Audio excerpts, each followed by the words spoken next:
এই কথা যখন স্মরণ হচ্ছে, হৃদয়ে রক্তক্ষরণ হচ্ছে। আপনার মানবিক সেনসিটিভ দিক দিয়ে আপনি কি মনে করেন? রেপ করলো, হত্যা করলো, নৃশংসভাবে মাথা আলাদা করলো, শরীর আলাদা করলো। আশ্চর্য কথা, মানুষের ইমানের দাবি থাকা উচিত। যারা নেতৃত্ব পর্যায়ে আছে, আরে বোকা নাকি আপনি? আপনি বোকা এত হলেন কেন? আপনাকে রাষ্ট্রের কাছে বিচার চাইতে হবে কেন? যারা বিচারক তারা কি করে? তারা কি কাপুরুষ না পুরুষত্ব আছে তাদের? আশ্চর্য কথা, বিচার হতে 7 দিন লাগে কেন? 7 বছর লাগে কেন? অপরাধী নিজেই স্বীকার করেছে, আমি খুন করেছি, আমি ধর্ষণ করেছি। বিচার হতে 1 ঘন্টা সময় লাগবে না, এর নাম বিচারক। কথা বোঝা গেল না মনে হয়? এই জন্য তো গণতন্ত্র আপনাকে ধোঁকা দিচ্ছে। মামলা হাইকোর্টে যাবে, হাইকোর্ট থেকে সুপ্রিম কোর্ট, তারপরে 7 বছর ঝুলবে। এরপরে টাকার জোরে, ক্ষমতার জোরে প্রেসিডেন্ট বলে দিবে যে মাপ। তখন তো আপনার ধর্ষক চিন্তা করলো যে ধর্ষণ করলে তো বিচার হয় না। নেতৃত্বে থাকবে সৎ মানুষ, তাকওয়াশীল মানুষ, আর বিধান থাকবে কার? আল্লাহর। ধর্ষণের বিচার কি জানেন? আল্লাহ বলেছেন তোমার নেতাকে ঈমান নতুন ভাবে আনতে হবে। ও বলছে যে মধ্যযুগের ব্যাপার চলবে না, এখন আমরা আধুনিক যুগ। তো আপনি আধুনিক যুগ আছেন, ডিএনএ টেস্ট করতে 48 ঘন্টা লাগে কেন? ওটা তো 5 মিনিট লাগার কথা ছিল। ইসলামী শরিয়ার বিচার হচ্ছে সাক্ষ্য প্রমাণে যদি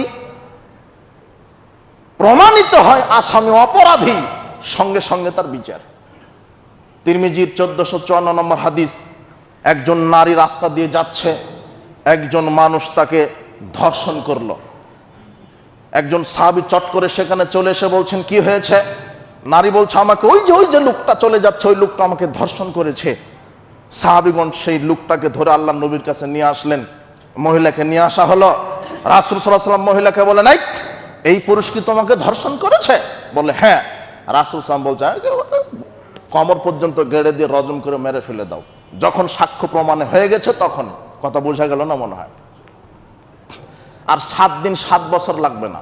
এটা হলো ইসলামী শরিয়া। আর এটা করতে হবে জনগণের সামনে। একটা করে দেখেন ধর্ষক বন্ধ হয়ে যাবে। একটা করে দেখেন জাতির সামনে। আল্লাহ সুবহানাহু ওয়া তাআলা বলছেন ইন্নামা জাযাউল লাযীনা ইউহারিবুনাল্লাহ ওয়া রাসূলাহু, নিশ্চয়ই যারা আল্লাহ এবং তার রাসূলের সাথে যুদ্ধ করে, ওয়া ইয়াসআউনা ফিল আরদি ফাসাদা, যারা জমিনে ফাসাদ সৃষ্টি করে, ধর্ষণ করে, ত্রাস সৃষ্টি করে, যারা জঙ্গি কর্মকাণ্ডে লিপ্ত আছে, যারা ধর্ষণের সাথে লিপ্ত আছে, যারা নৃশংসতার সাথে লিপ্ত আছে, যারা নাশকতামূলক কাজে লিপ্ত আছে, আল্লাহ বিধান দিচ্ছেন আইয়ুকাত্তালু, দেশের ইসলামী সরকার হয় তাকে হত্যা করবে, আও ইউনসাল্লু, না হলে তাকে শুলে চড়িয়ে শুলে বিদ্ধ করবে, আও তুকাত্তা আইদিহিম ওয়া আরজুলুহুম মিন খিলাফ, হাত পা উল্টা ভাবে কেটে দিবে। চতুর্থ, না হলে তাকে দেশ থেকে তাড়িয়ে দিবে। কয়টা বিধান দিলেন আল্লাহ? 4টা। কেউ যদি ছিনতাই করে, রাহাজানি করে, ডাকাতি করে, ধর্ষণ করে, নৃশংসতা কাজ চালায় রাষ্ট্রের বুকে, নাশকতামূলক কাজ চালায় রাষ্ট্রের বুকে, আল্লাহ 4টা বিধান দিলেন। ইসলামী সরকার হয় তাকে কতল করবে, হত্যা করবে, না হলে শুলে চড়াবে, না হলে তার হাত পা বিপরীতভাবে কেটে দিবে, না হলে দেশ থেকে তাকে নির্বাসন দিবে। 4টি বিধান কায়েম করে দেখেন। ও তো ধর্ষক, আর ও ধর্ষণ করার পর আবার মানুষকে হত্যা করেছে, ওর বেঁচে থাকার কোনো পথ নাই।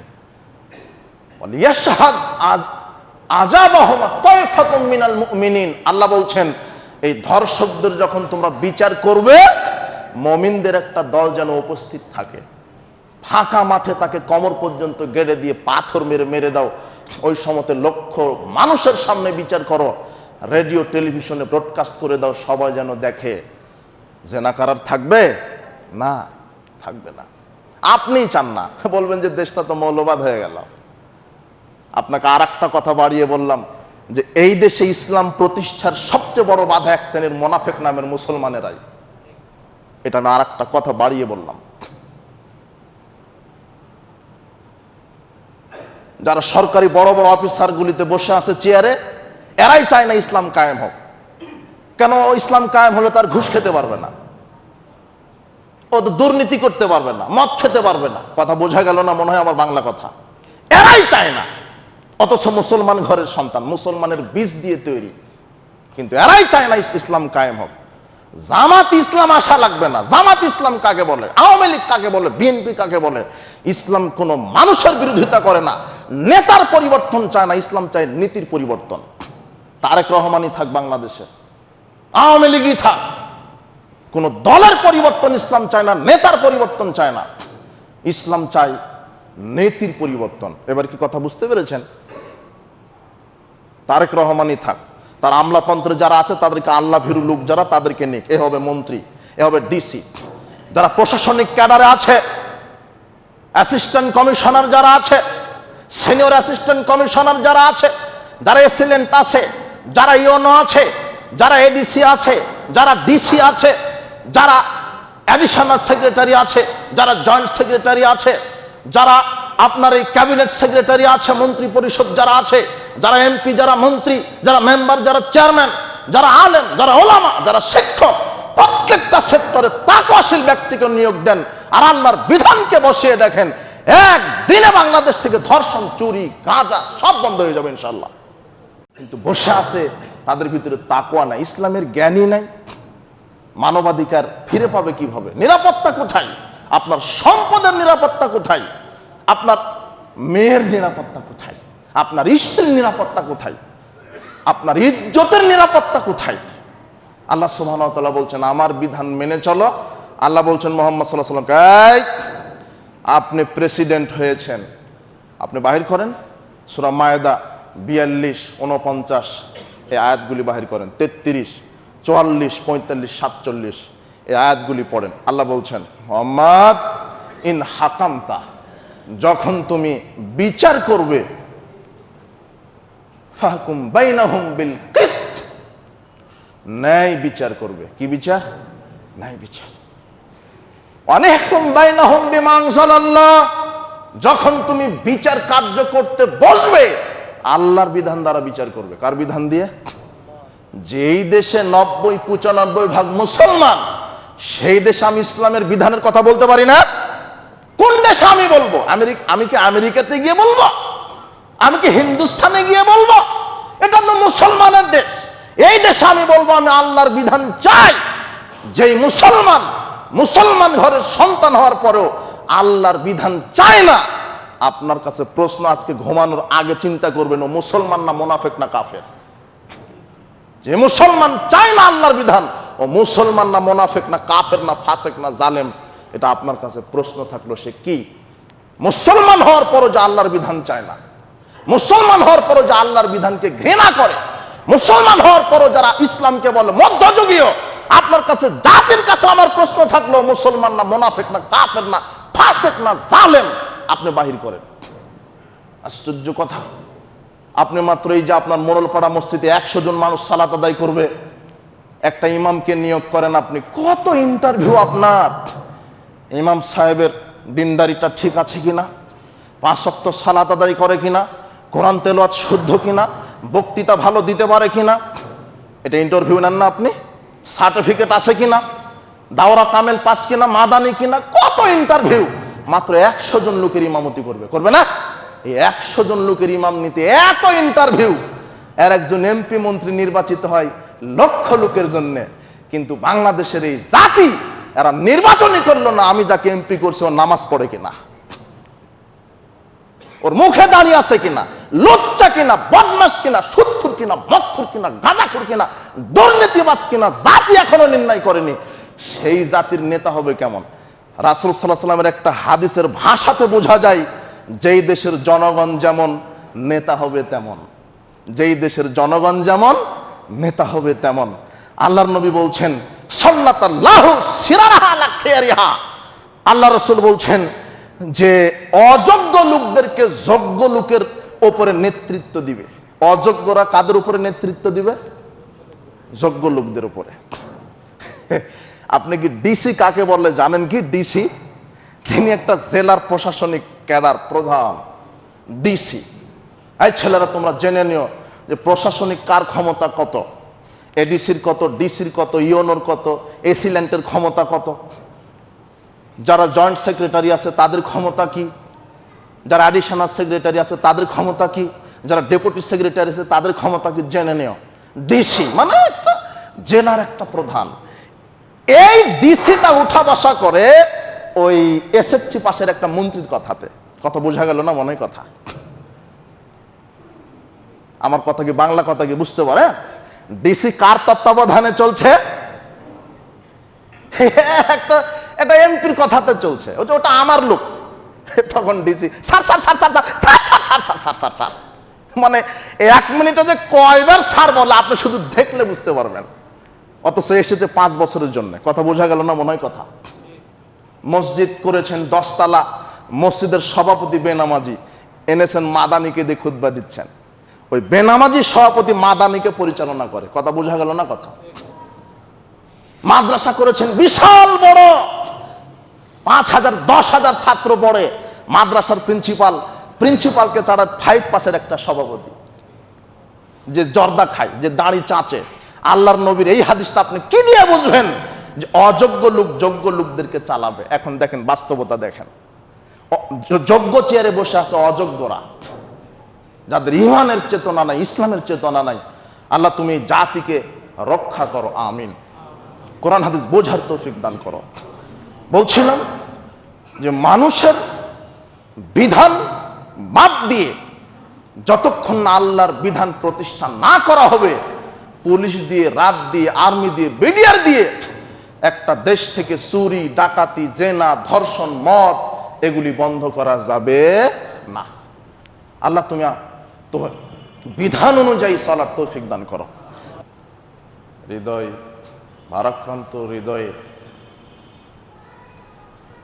দেশের এমন একটা পরিস্থিতিতে আমাদেরকে খুতবা দিতে হচ্ছে, যখন দেশের মানুষ নিরাপত্তাহীনতায় ভুগছে। খুন খারাপি, জেনা, ব্যভিচার, হত্যা, ধর্ষণ, মারামারি, রাহাজানি, দুর্নীতি, সমাজটা ছেয়ে গেছে। মানুষ তার নিজের জীবনের নিরাপত্তা পাচ্ছে না, মানুষ তার সম্পদের নিরাপত্তা পাচ্ছে না, মানুষ ন্যায় বিচার পাওয়ার অধিকার হারিয়ে ফেলেছে, মানুষ, একজন নারী তার সতীত্বের নিরাপত্তা হারিয়ে ফেলেছে, মানুষ তার মর্যাদা, তার সম্মান নিয়ে টিকে থাকার অধিকার হারিয়ে ফেলছে। মানুষ শান্তিতে নিরাপত্তার সাথে বসবাস করবে এই অধিকার আজকে মানুষের কাছে নেই, কেউ দিতে পারে না। তাহলে এখান থেকে আমাদের বাঁচার পথ কি? কি প্রতিকার, কি উপায়? মানুষ কি করলে শান্তিতে বসবাস করতে পারে? কি করলে মানুষ নিরাপদে থাকতে পারে? কি করলে মানুষ তার অধিকার ফিরে পেতে পারে? কি তার প্রতিকার? কি করলে মানুষ ন্যায় বিচার পেতে পারে? কি তার প্রতিকার? কি করলে একজন নারী তার সতীত্ব ধরে রাখতে পারে? আমরা বিগত কোন এক জমাতে সমাজ সংস্কারের উপর আলোচনা করতে গিয়ে বলেছিলাম যে 4 শ্রেণীর মানুষ যদি তাকওয়াশীল হয় আর বিধান যদি আল্লাহর থাকে, তাহলে আর সমস্যার সমাধান কি হয়ে যাবে। হয়তোবা আপনারা অনেকেই ছিলেন, অনেকে ছিলেন না। 4 শ্রেণীর মানুষকে তাকওয়াশীল হতে হবে। তার এক, যারা দেশের নেতৃত্ব স্থানে আছে, এদেরকে তাকওয়াশীল হতে হবে। 2, যারা প্রশাসনিক বিভাগে আছে। 3, যারা আলেম, প্রকৃত আলেমের ভূমিকা পালন করতে হবে, হক কথা বলতে হবে। 4, চতুর্থ শ্রেণীর মানুষ হচ্ছে তারা যারা শিক্ষক শিক্ষয়িত্রী, এরা তাদের দার্সে, মসজিদ, মাদ্রাসায়, হাই স্কুল, কলেজ, ইউনিভার্সিটিতে আল্লাহর বিধানকে তুলে ধরবে, ইমানি চেতনার কথা বলবে, ইসলামী মূল্যবোধের কথা বলবে।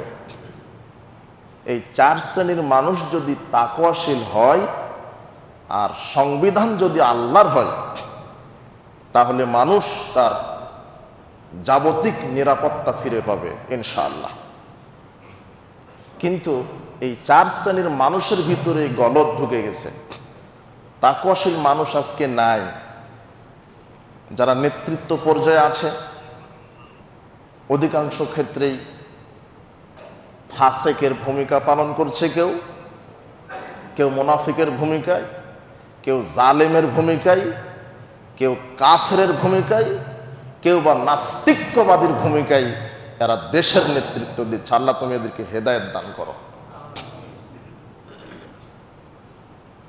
মানবাধিকার আজকে কোথায় গেছে? মানুষকে শান্তি দিবে বলে লিগ অব নেশনস তৈরি হয়েছিল, ওটা দিতে পারেনি। ইউনাইটেড নেশন অর্গানাইজেশন, জাতিসংঘ তৈরি হলো, তাও মানুষের শান্তি, মানবাধিকার ফেরত দিতে পারেনি। ক্যাপিটালিজম তৈরি হয়েছে, কমিউনিজম তৈরি হয়েছে, সেকুলারিজম তৈরি হয়েছে, পুঁজিবাদ তৈরি হয়েছে, ধর্মনিরপেক্ষতাবাদ তৈরি হয়েছে, সর্বশেষ বিস্ফোরা কাফের মুশরিকদের তৈরি করা এই ডেমোক্রেসি তৈরি হয়েছে। এই গণতন্ত্র মানুষকে তার অধিকার ফেরত দিতে পারে না।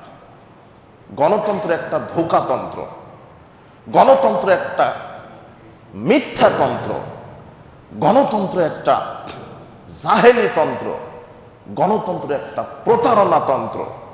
গণতন্ত্র মানুষকে কখনোই ন্যায় বিচার দিতে পারে না, পারেনি, পারবে না। গণতন্ত্র মানুষকে শুধু ধোঁকা দিয়েছে।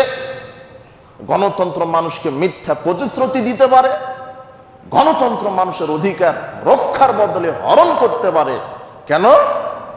মানুষের স্রষ্টাই তো আল্লাহ, মানুষকে পরিচালনা করতে পারে একমাত্র কে? আল্লাহ। সে জায়গাতে মানুষ যখন মানুষের দায়িত্ব নিয়েছে তখন মানুষ দিগ্ভ্রান্ত হয়ে গেছে। আর মানুষ মানুষের দায়িত্ব নিয়েছে এই কুফরি মতবাদের ভিত্তিতে। সেকুলারিজম, ডেমোক্রেসি, ক্যাপিটালিজম, এগুলি মানুষের তৈরি করা ভ্রান্ত মতবাদ। মানুষ তার অধিকার ফিরে পাবে একমাত্র আল্লাহর দ্বীন, জীবন ব্যবস্থা ইসলাম যতক্ষণ মেনে চলবে, যখন মেনে চলবে, তখনই মানুষ তার অধিকার ফিরে পাবে ইনশাআল্লাহ। মানুষের স্রষ্টা আল্লাহ, আর আল্লাহ প্রদত্ত দ্বীন, জীবন ব্যবস্থার নাম কি? ইসলাম। ইসলাম যখন মানুষ সার্বিক জীবনে মেনে চলবে, তখনই সে তার অধিকার ফিরে পাবে। আল্লাহ সুবহানাহু ওয়া তাআলা বলছেন, ইন্নাদ-দীনা ইনদাল্লাহিল ইসলাম। আল্লাহ সুবহানাহু ওয়া তাআলার পক্ষ থেকে মনোনীত দ্বীন, জীবন ব্যবস্থা হচ্ছে ইসলাম। ওয়া মা ইয়াবতাগি গায়রা ইসলামি দীনান ফালাইকুবালা মিন ওয়া হুয়া ফিল আখিরাতি মিনাল খাসিরিন। যারা ইসলামকে বাদ দিয়ে মানুষের তৈরি করা অন্য মতবাদকে মেনে চলবে, ব্যক্তিগত জীবনে, পারিবারিক জীবনে, সামাজিক জীবনে, অর্থনৈতিক জীবনে, শিক্ষানীতি জীবনে, রাজনৈতিক জীবনে, রাষ্ট্রীয় জীবনে, যারা ইসলামকে বাদ দিয়ে মানব রচিত মতবাদ মেনে চলবে, ওয়া হুয়া ফিল আখিরাতি মিনাল খাসিরিন, তারা বিচারের মাঠে জাহান্নামের অন্তর্ভুক্ত হবে। এই কথা আল্লাহ সুবহানাহু ওয়া তাআলা বলছেন। সর্বকালের জন্য আদম আলাইহিস সালাম থেকে এখান থেকে নিয়ে কিয়ামত পর্যন্ত মানুষের জন্য একটাই জীবন ব্যবস্থা, একটাই বিধানের নাম, তার নাম ইসলাম। এটা মধ্যযুগীয় নয়, এটা সর্বকালের জন্য প্রযোজ্য, এটা সর্বকালের মানুষের জন্য যথোপযুক্ত ইসলাম। মানবতার অধিকার ফিরিয়ে দিতে পারে আল্লাহর দ্বীন, এই জীবন ব্যবস্থা ইসলাম। আল্লাহ সুবহানাহু ওয়া তাআলা বলছেন, আল ইয়াউমা আকমালতু লাকুম দীনাকুম, আমি আজকে তোমাদের জন্য তোমাদের দ্বীন ইসলামকে পরিপূর্ণ করে দিয়েছি। ওয়াতমামতু আলাইকুম নি'মাতি, আমি আমার নেয়ামতকে তোমাদের জন্য পরিপূর্ণ করে দিয়েছি। রাদিতু লাকুমুল ইসলাম দীনা, আর আমি আল্লাহ তোমাদের জন্য কিয়ামত পর্যন্ত দ্বীন ইসলামকে মনোনীত করে আমি আল্লাহ সন্তুষ্ট হয়ে গেছি। যেই জায়গাতে আল্লাহ সন্তুষ্ট, কিয়ামত পর্যন্ত মানুষের জন্য একটাই জীবন ব্যবস্থা, তার নাম কি? ইসলাম। এই কথা আল্লাহ বলছেন। ইসলাম ব্যতীত মানুষের পৃথিবীতে কল্যাণের আশা করা যায় না। মানব রচিত বিধান দিয়ে মানুষ কল্যাণ পেতে পারে না। মানব রচিত আইন কানুন দিয়ে মানুষ কল্যাণ পেতে পারে না। এই পৃথিবী আল্লাহর তৈরি, মানুষ আল্লাহর সৃষ্টি। পৃথিবীকে পরিচালনা করতে গেলে, আপনাকে পরিচালিত হতে গেলে একমাত্র আল্লাহর বিধান, জীবন ব্যবস্থা ইসলাম ছাড়া বিকল্প কোনো পথ নেই। আল্লাহ সুবহানাহু ওয়া তাআলা বলছেন, আলা লাহুল খালকু ওয়াল আমর, সৃষ্টি যার, বিধান চলবে কার? আল্লাহ। কোরআন মাজিদের আয়াত, ইনিল হুকমু ইল্লা লিল্লাহ, বিধান একমাত্র আল্লাহর। আল্লাহ সুবহানাহু ওয়া তাআলা বলছেন, মানুষের নিরাপত্তা, মানুষের শান্তির অধিকার, নিরাপত্তার অধিকার। আল্লাহ সুবহানাহু ওয়া তাআলা বলছেন, আল্লাযীনা আমানু, যারা ঈমান এনেছে, ওয়ালাম ইয়ালবিসু ঈমানাহুম বিযুলমিন, ঈমানের সাথে শিরক মিশ্রণ করেনি, উলাইকা লাহুমুল আমনু, আমি আল্লাহ তাদেরকে নিরাপত্তা দান করব। ওহুম মুহতাদুন, আর তারাই হচ্ছে হেদায়েত প্রাপ্ত। ঈমানের সাথে কি মিশ্রিত করেনি? শিরক। যারা ঈমানের সাথে, তাওহীদের সাথে শিরক মিশ্রণ করেনি, আমি আল্লাহ তাদেরকে নিরাপত্তা দিব। আল্লাহ সুবহানাহু ওয়া তাআলা বলছেন, লিইলাফি কুরাইশ ইলাফিহিম রিহলাতাশ শিতাই ওয়াস সাইফ ফালইয়াবুদু রাব্ব হাযাল বাইত। পৃথিবীর মানুষ, তোমরা এই কাবা ঘরের রবের বিধান মেনে চলো, এই কাবা ঘরের রবের ইবাদত করো। আল্লাযী আত'আমাহুম মিন জু' ওয়া আমানাহুম মিন খাউফ। যদি আমি আল্লাহর বিধান মেনে চলো, তাহলে আমি তোমাদেরকে ক্ষুধার সময় খেতে দিব, আর ভীতির সময় নিরাপত্তা দান করব। ভীতির সময় কে নিরাপত্তা দান করবে? শান্তিতে রাখবে কে? আল্লাহ। কার বিধান মেনে চললে? আল্লাহর বিধান। আজকে নিরাপত্তা আছে? আমি এক জমাতে এখানেই বলে গেছিলাম যে আপনার মেয়েটা স্কুল কলেজ বিশ্ববিদ্যালয়ে গিয়ে সতীত্ব নিয়ে ফিরে আসবে, এই গ্যারান্টি কেউ দিতে পারে? আপনার বাংলাদেশ সরকার আপনার মেয়েকে নিরাপত্তা দিতে পেরেছে? আর তার মেয়েই যখন রাস্তাতে যায়, সামনে 2টা বডিগার্ড, পিছনে 2টা বডিগার্ড। কথা বুঝতে পারেননি? বুঝতে পারেন কি আমার কথা?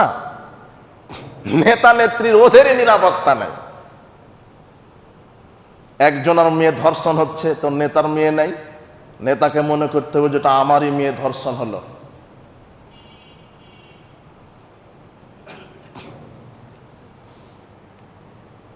বুখারীর 3612 নম্বর হাদিস, খাব্বাব বিন আরাত রাদিয়াল্লাহু আনহু বলছেন, শাকাউনা ইলা রাসূলিল্লাহ সাল্লাল্লাহু আলাইহি ওয়াসাল্লাম, আমরা একদা রাসূল সাল্লাল্লাহু আলাইহি ওয়াসাল্লামের কাছে অভিযোগ করলাম। কি অভিযোগ? আমরা বললাম, আল্লাহর নবী মুতাওয়াসসিদুন বুরদাতান লাহু ফি যিল্লিল কাবা। ওই সময়তে রাসূল সাল্লাল্লাহু আলাইহি ওয়াসাল্লাম কাবার ছায়াতে তিনি চাদর গায়ে দিয়ে বিশ্রাম করছিলেন। এই সময়তে সাহাবীগণ, খাব্বাব বিন আরাত, তিনি বলছেন, আমরা গিয়ে বললাম, আল্লাহর নবী, আলা তাস্তানসিরু লানা, আলা তাদউল্লাহ লানা, আপনি কি আল্লাহর জন্য একটু দোয়া করবেন না, যাতে করে আল্লাহ আমাদেরকে সহযোগিতা করে? নবী করিম সাল্লাল্লাহু আলাইহি সাল্লাম বললেন, খাব্বাব শোনো, কানার রাজুলু মিন ক্বাবলাকুম, তোমাদের পূর্বে যারা পৃথিবীতে সমাজ সংস্কারক, যুগে যুগে নবী রাসূল আলেম ওলামা এসেছিল, তাদের উপরে নির্যাতন চলে এসেছে।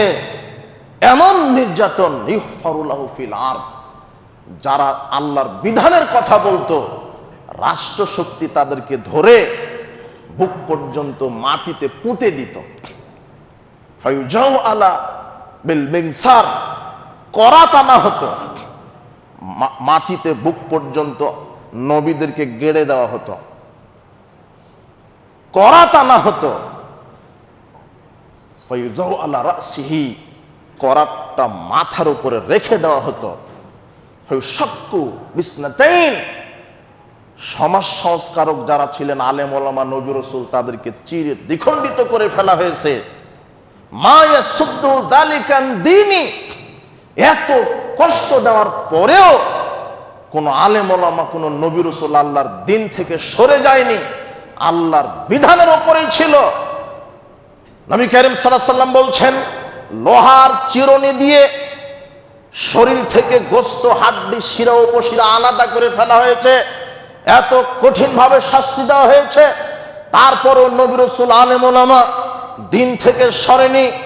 খাব্বাব, তুমি শোনো, ওয়াল্লাহি, আল্লাহর কসম, লাইউতিম্মান হাযাল আমর, এই জমিনে অবশ্যই আল্লাহ তার দিনকে একদিন পরিপূর্ণতা দান করবেন। সেদিন কি হবে? হাত্তা ইয়াসিরা আকিব মিন সানাইল হাজারামাউত, এই হাজারামাউত, ইয়ামানের রাজধানী হাজারামাউত, সানা থেকে হাজারামাউত পর্যন্ত রাতে দিনে মানুষ চলাফেরা করবে, স্বর্ণ নিয়ে, রৌপ্য নিয়ে, যুবতী, সুন্দরী, পরমা সুন্দরী, রমণী নারী চলাফেরা করবে। লা ইয়াখাফু ইল্লাল্লাহ, তারা আল্লাহ ছাড়া কাউকে ভয় করবে না। এমন একটা সময় আসবে, দেখবেন আজকে এই হাদিসের বাস্তব চিত্র আপনাকে দেখাই।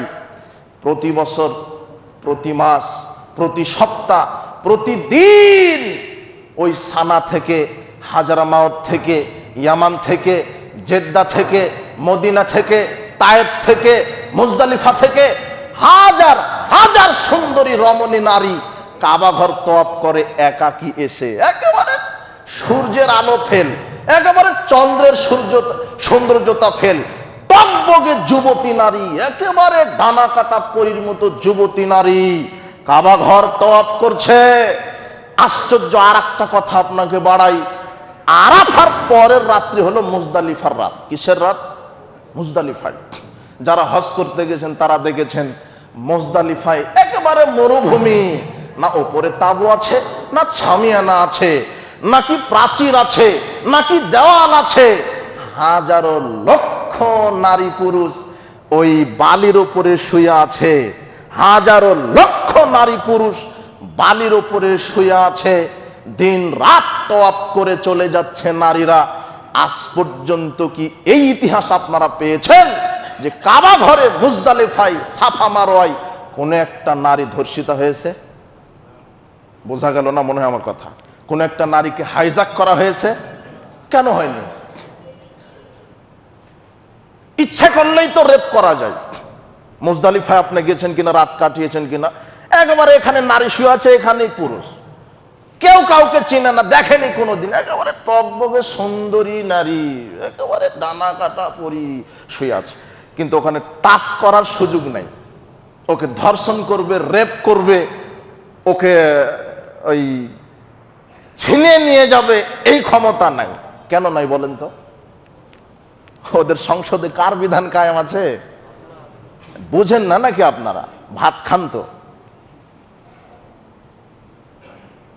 আর আপনার মেয়েটা এই যে 1/2 কিলোমিটার একটা প্রতিবেশীর বাড়িতে বেড়াতে গিয়ে আর নিরাপদ নয়, এই অবাক।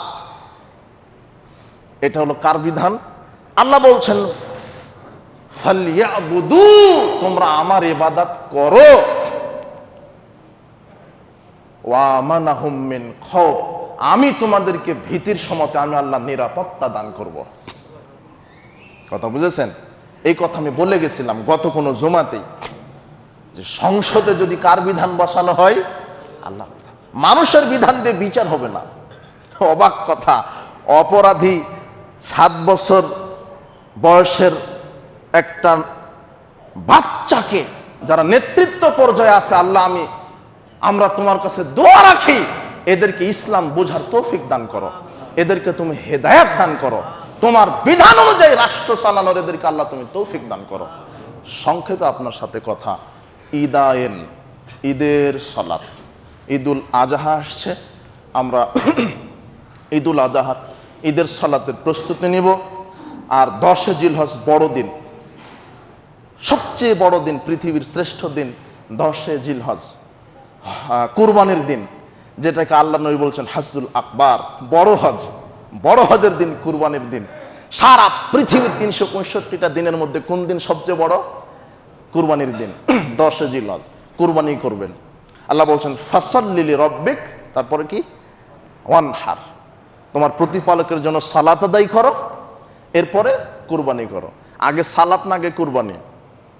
তাহলে বেনামাজির কুরবানি নেই। মরা পর্যন্ত বেনামাজি কুরবানি দিলে কুরবানি হচ্ছে না।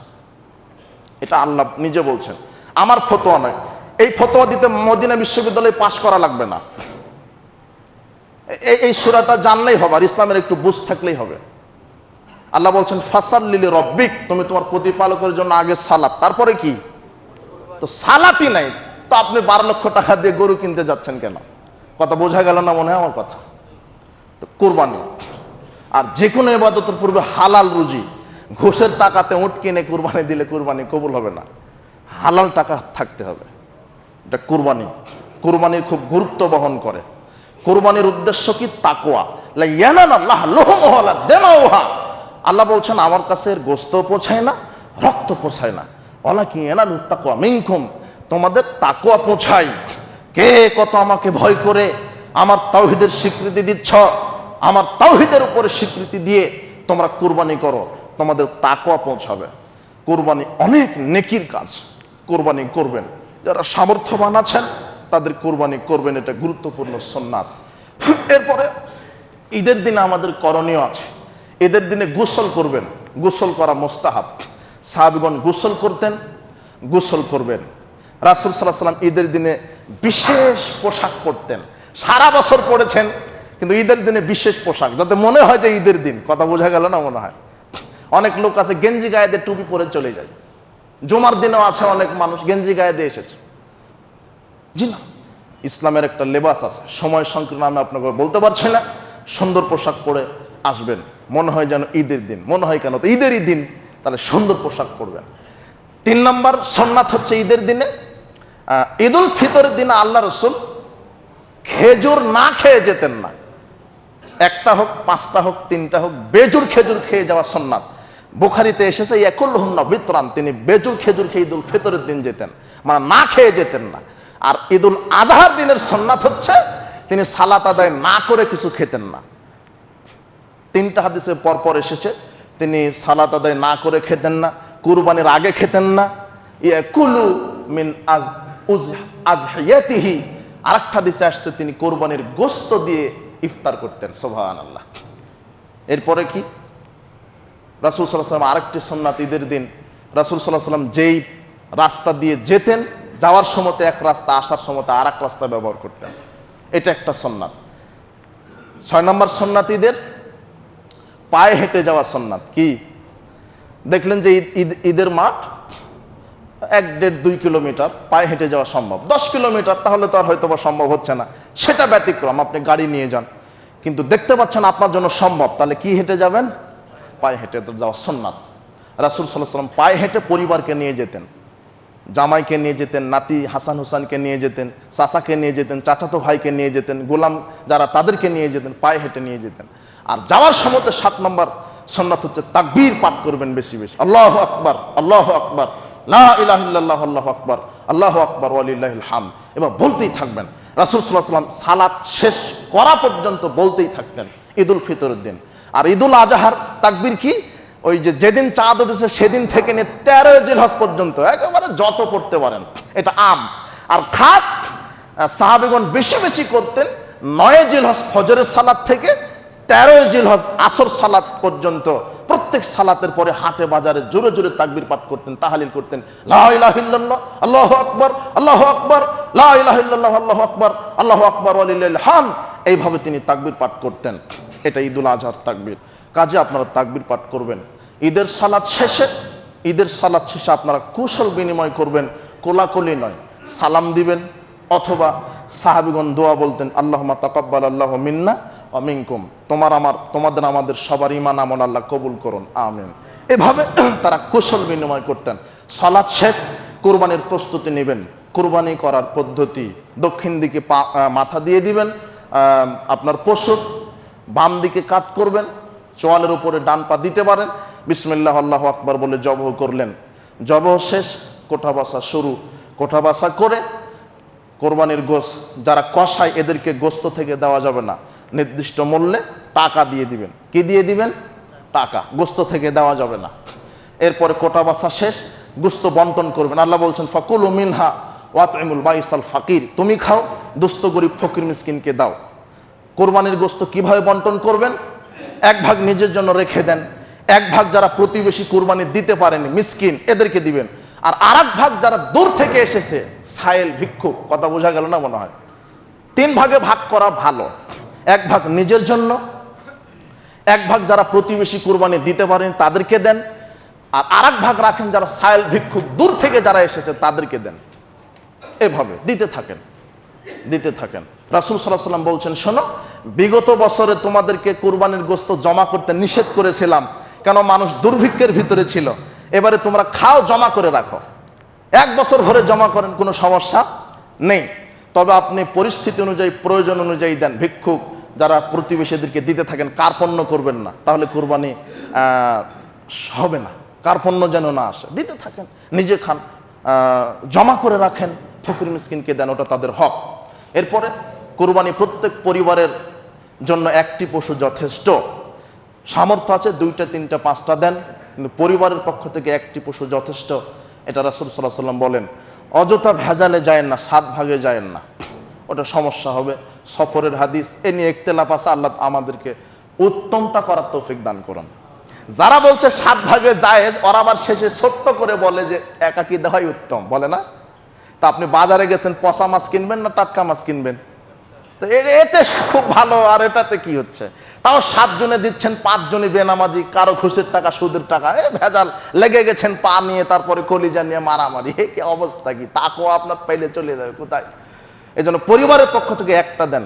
আল্লাহ একটা পরিবারের পক্ষ থেকে একটা আত্মা চাচ্ছেন, কথা বুঝেছেন? কি ইব্রাহিম আলাইহিস সালাম কয়টা কুরবানি দিয়েছেন? একটা। তারই অনুসরণ আমরা দিই। রাসূল সাল্লাল্লাহু আলাইহি ওয়াসাল্লাম মুকিম অবস্থায় 10 বছর মদিনার জীবনে তিনি কুরবানি করেছেন একাকী। কি? একাকী। আল্লাহ সুবহানাহু ওয়া তাআলা আমাদেরকে কোরআন এবং সহিহ সুন্নাহ সালাফদের বোঝ অনুযায়ী যাবতীয় আমল করার তৌফিক দান করুন, আমিন।